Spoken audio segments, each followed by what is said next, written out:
If you're about to get your CDL or you just graduated CDL school, before you take that first job offer, before you pack your bags for orientation, be sure you're watching this video. Almost half of the new people that enter this profession don't make it past their first year. And many of the mega carriers have turnover rates of over 90%.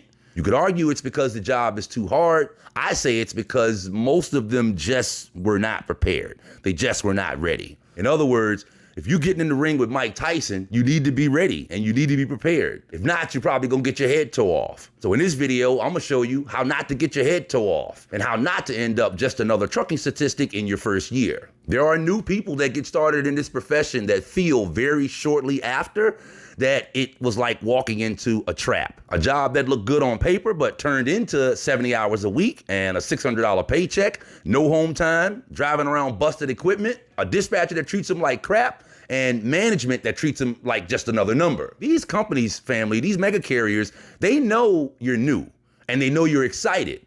And I say they're counting on you not knowing the right information to ask before you get started. So in this video, I'm gonna give you some tips on how to spot red flags, the questions to ask, and the info you need, or at least the info that you want before you start with your first trucking company, and how to protect your time, your money, and your sanity your first year out here on the road as a newbie. And before I get started, let me throw out the disclaimer. This is not about scaring you. It's about preparing you so that you don't become just another addition to that high mega carrier turnover rate that I mentioned earlier. Now, a lot of people are gonna say that new people quit this profession so quickly, basically because you guys are soft. You're like weak as wet toilet paper. I say, okay, y'all might be a little weak in the seat, but I believe it's more to it than that. New drivers tell me they quit so quickly because they're promised one thing and they feel that what the reality is actually something different. They're promised 80K a year, but they end up taking home 600 a week. They tell me they quit because they came into the profession to make money. They were willing to spend up to 14 hours a day sometimes chasing miles so that they can make that money, only to find out that they would basically only be paid for 8 of those 14 hours because truck drivers don't always get paid for all the miles that they do. Plus, we spend 3, 4, 5 hours, 6 hours a day sometimes waiting at a dock or a warehouse, and that time is unpaid. And these new people, they'll tell me they just weren't prepared for that. New people tell me they quit because their dispatch and management lies to them. They tell me they quit because they chose to start with a company that's not taking care of the equipment that they expect them to drive. And they tell me they quit because they never get to see home and they thought that they would. And the worst part about this, family, I actually believe some of this, at least, could have been avoided if the new person was better prepared for what their experience with their first trucking company would be. Essentially by knowing what to ask before they take that first trucking job offer. So here's the information that would be beneficial for you to know before you get started with this first trucking company. Notice I didn't say, here's what to ask. Bottom line, there's a lot of information that you would want to know, ideally, before you start a trucking job, but it may not be appropriate. It's probably not gonna be appropriate to ask all of this information in the interview. I mean, you are there looking for a job. So while you wanna know all this information, keep in mind, it doesn't really matter how you find out the information. You don't have to find it out in the interview. This is just simply the information that you want to know about a company before you start with them. So you can find this information out by talking to other people that work at the company, talking to other drivers that work at the company. You could do online searches for the company to figure out if there's any public online chatter about this company you're about to get started with. You can look on Facebook groups and forums.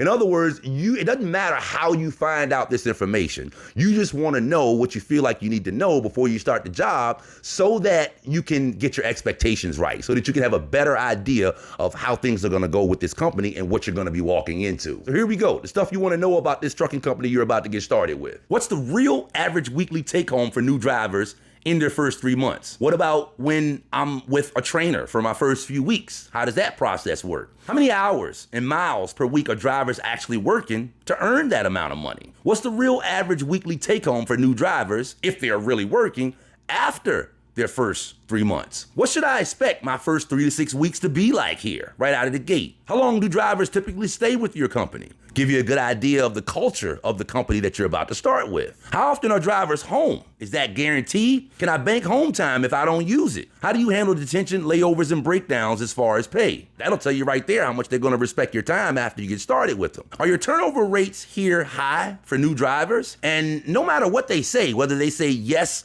or whether they say no, our turnover rate is actually really low, ask them why. Now the company is going to start to essentially sell themselves.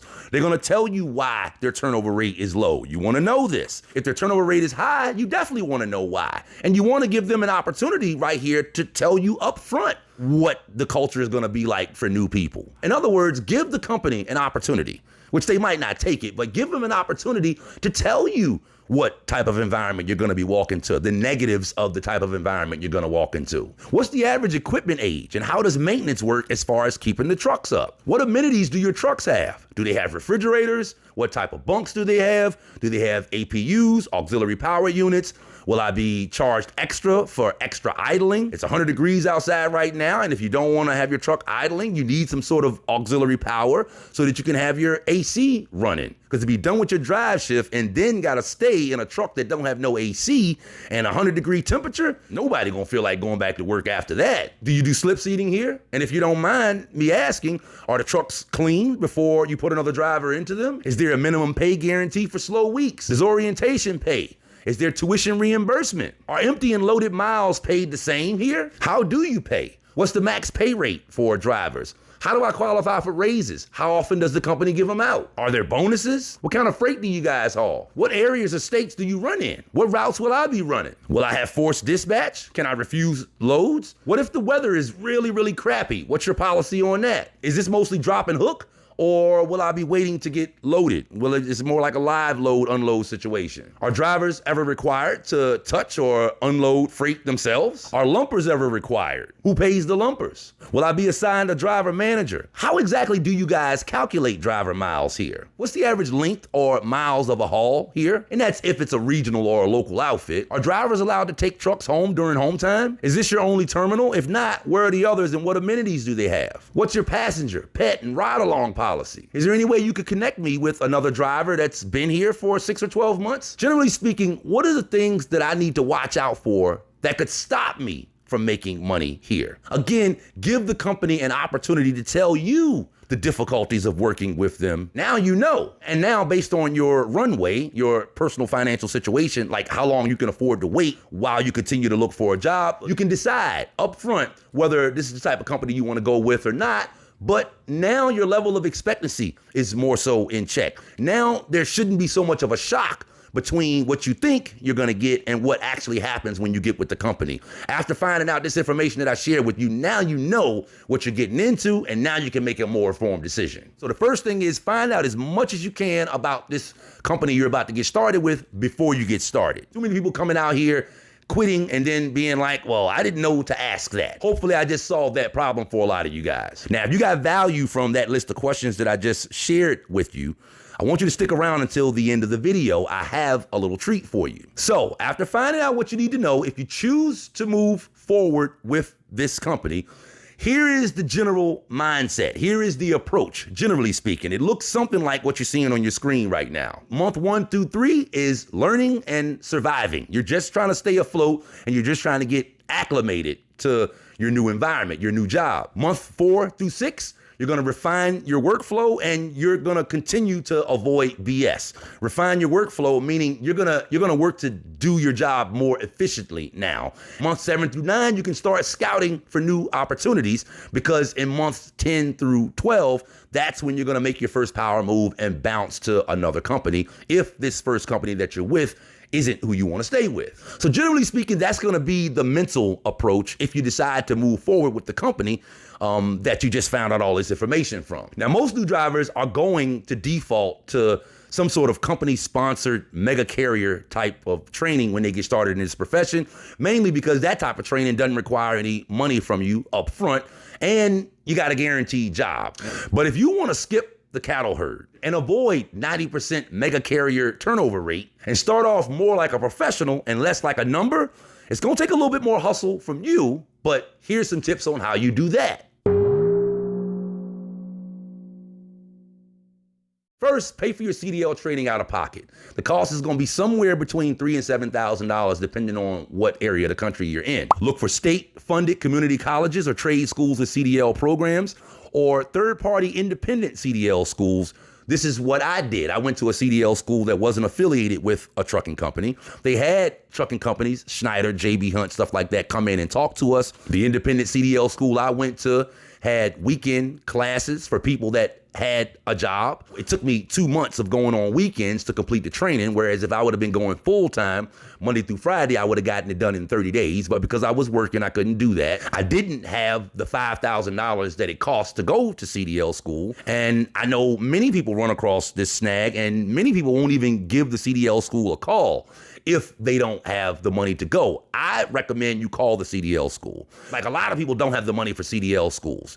So a good CDL school recruiter is probably gonna have a solution for that problem before you even give them a call. I mean, if everybody that is calling you to go to your school has the same problem, it might be in your best interest to try to provide a solution to that problem. The way that the school that I went to did that is they talked to an independent finance company separate from the CDL school, and they let them know, hey, we're gonna be sending students there to get a loan to get the financing that they need to attend our CDL school program. So they sent me over to the finance company. I went over there. My credit was horrible. I did have some stability. I had a checking account. I did have a job, as I already mentioned, but they approved the loan. I took the check to the CDL school, paid them out of pocket, basically, and then the payments for the loan started in 2 months once I finished CDL school. The payments weren't much at all. They stretched it out over like 2 years. The point that I'm making here is CDL schools have solutions for people that don't have the money. Some CDL schools will finance you themselves. Now, disclaimer, you got to be careful about that situation, because I've heard that those type of CDL schools that are going to finance you in-house, they may not allow you to take your test with the DMV to get your CDL until that balance is paid off. But either way you do it, family, give the CDL school a call. Don't let not having the money for CDL school stop you from even making the call. And some states offer grants and WIOA funds or workforce development vouchers. Just Google search those different terms and see what comes up as available in your area. Going to this type of school keeps you from signing a 6 to 12 month contract with a mega carrier in exchange for free training that turns out to be anything but free. And the next thing, as far as finding a job, if you're trying to skip the mega carrier route, find a company that can insure you. That's really all that it's about. Many people that are new feel that they had to go through the mega carrier because they were told that nobody else can insure them. That's not necessarily true. There are a lot of companies, there's small fleets, there's medium-sized fleets, like food and beverage companies I've heard hire new drivers. You can find a yard jockey position. There's many owner-operators that have second and third trucks. If you're looking to put drivers in, they will also give new drivers a try. Again, it all boils down to if the company that you're trying to get on with can insure you. So no, mega carriers are not the only ones that can insure new people. You're just gonna have to do a little bit more work to find what you're looking to find going this route, and networking is definitely gonna help you here. Another way to skip the mega carrier route, or if you're having a hard time finding a job out of CDL school, is to just look for a Class B job. Class B jobs entail dump truck drivers, concrete truck drivers, trash collection and recycling. These types of jobs offer great benefits and great retirement plans. Companies like Waste Management and Republic Services, these places will hire and train newbies. Class B is gonna be your straight truck and your box truck type jobs, delivering like furniture and electronics and office supplies, stuff like FedEx Ground, Staples, Office Depot, delivering fuel or propane to local area residences with like Ferrogas or AmeriGas or Suburban Propane. Class B jobs are gonna include your bus drivers.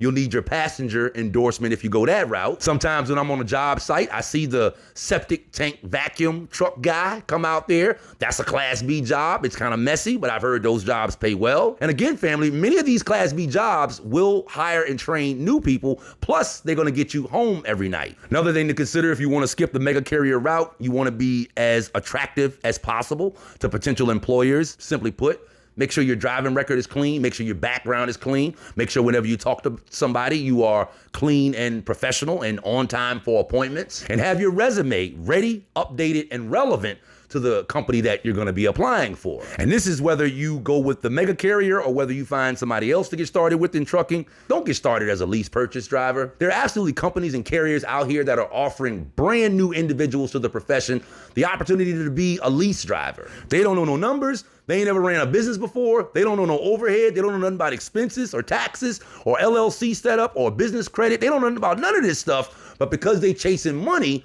they take that opportunity to be a lease purchase driver as a newbie, and then they find out once they get started that that's one of the worst decisions that you could absolutely make. That shit'll ruin your first year as a new driver. Again, not to try to alarm anybody. There's plenty of people out here that execute their lease purchase successfully, but I'm just making a point that you need to know what you're doing before you decide to start a business. And as a newbie, you probably don't know what you're doing yet. So family, you can skip the high mega carrier turnover rate, but as I already mentioned, it's gonna take a little bit more hustle from you. The reward, more freedom, better relationships, and possibly faster access to the kind of trucking career that you want. If you follow this blueprint, family, you'll avoid some of the traps that eats a lot of new people alive in their first year. And you won't just survive, you'll set yourself up to be successful in the next 2 to 5 years in your trucking career. So family, if you look down in the description and on the first pinned comment of this video, I've summarized this whole video. I know this was a lot of information, but I summarized all of it for you, and I have it available down there for you on a download link. You can just download this summary, and all the questions that I went through, all 28 questions are on there. That way you can have it to come back and review from time to time. If for some reason you look down there in the pinned comment and on the description and the link isn't down there yet, it's just because I couldn't get it working yet. But if it's not down there, just give it a few days, save this video, come back to it in a few days, and it'll be there.